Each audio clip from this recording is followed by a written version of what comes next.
So, lukisan yang ketiga adalah lukisan solenoid. Okey, apa tu solenoid? Solenoid ni adalah gabungan beberapa gegelung dawai. So, kalau awak tengok dekat atas ni ada satu gegelung dawai. So, kita buat banyak-banyak kali macam spring tu. So, itu yang kita panggil dia sebagai solenoid. Okey. So, untuk melukis medan magnet melibatkan solenoid. Okey. So, cikgu lukis untuk bagi awak nampak. Okey, katalah kita ada selai kertas ataupun canvas untuk lukis. Alright. So ni akan ada macam keluar lagi. Macam tu dia bergelung lah. Macam gitu. Macam tu. Nampak kan? Oh, maaflah lukisanku yang comel ini. Okay. Alright.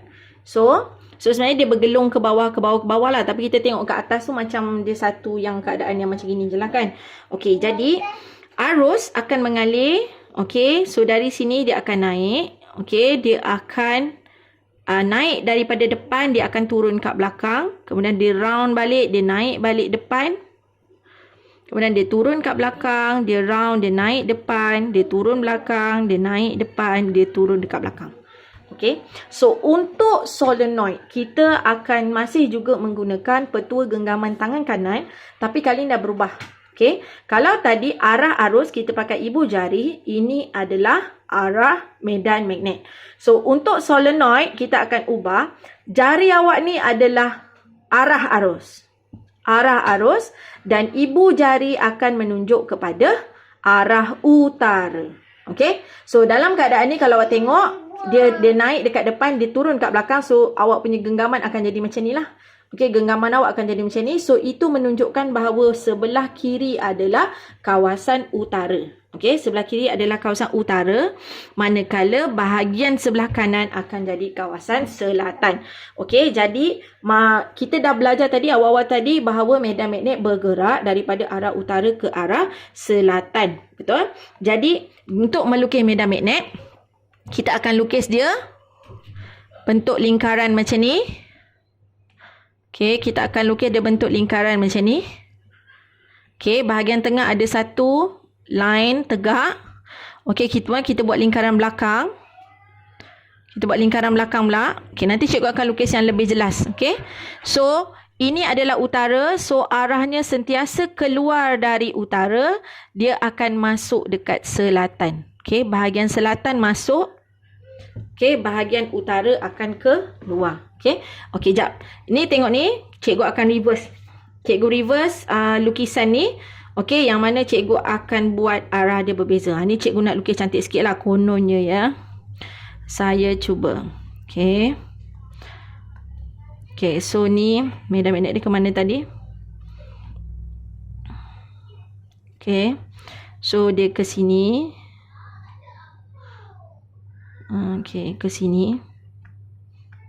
Okey. So ni dia akan keluar begini.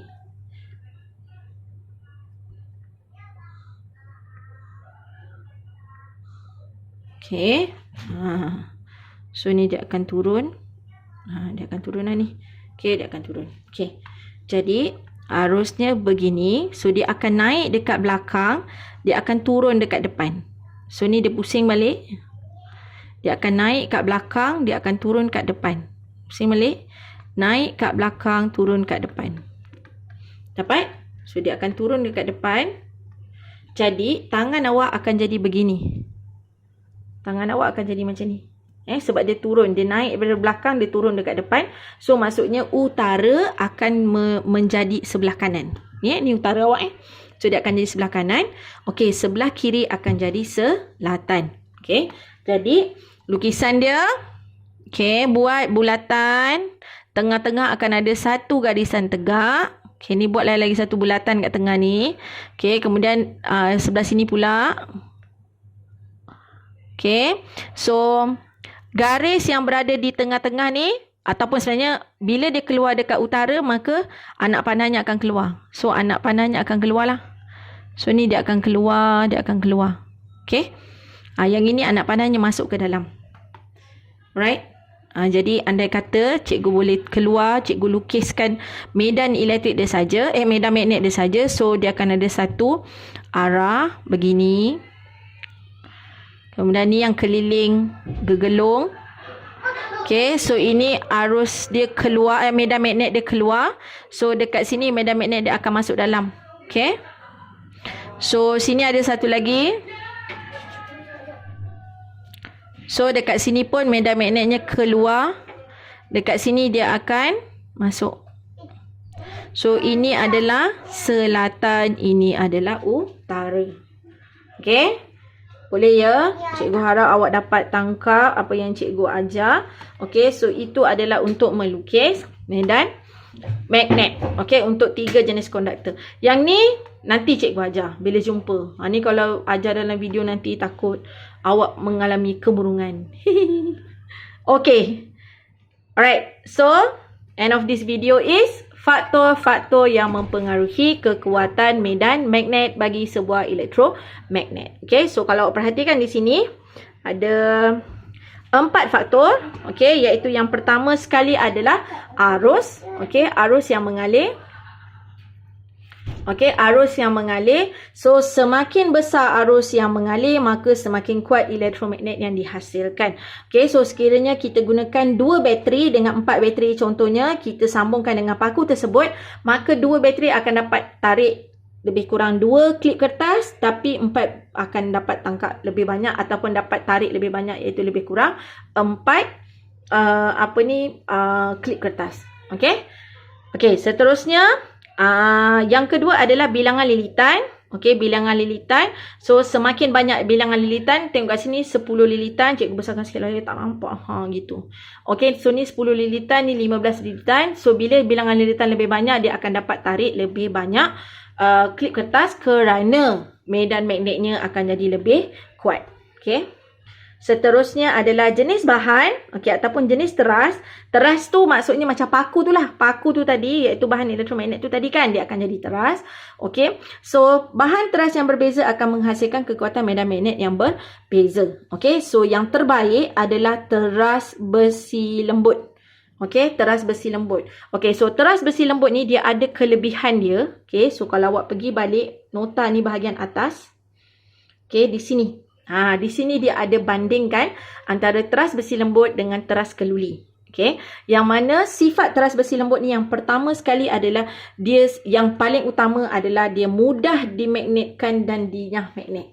Okey, jadi maksudnya bila kita menghasilkan elektromagnet, okey, macam ni, bila kita dah alihkan arus, so on the spot paku tersebut akan berubah menjadi magnet. Bila kita tutup arus yang mengalir, maka on the spot juga paku tu akan hilang sifat kemagnetan. Maksudnya kita tak payah nak tunggu sampai berapa lama. Contohnya macam awak dah sambung dengan arus, tunggu sampai 1 jam barulah dapat tarik klip kertas dan sebagainya. Okey, tak perlu. Okey, so on the spot dia akan dimagnetkan dan on the spot juga dia akan dinyah magnetkan. So dia sangat sesuai untuk dijadikan magnet sementara. Okey. Dan yang terakhir adalah bentuk teras, yang mana teras besi lembut berbentuk U mempunyai medan magnet yang lebih kuat berbanding teras besi lurus, kerana teras berbentuk U mempunyai kutub yang berdekatan. Lihat sini So apabila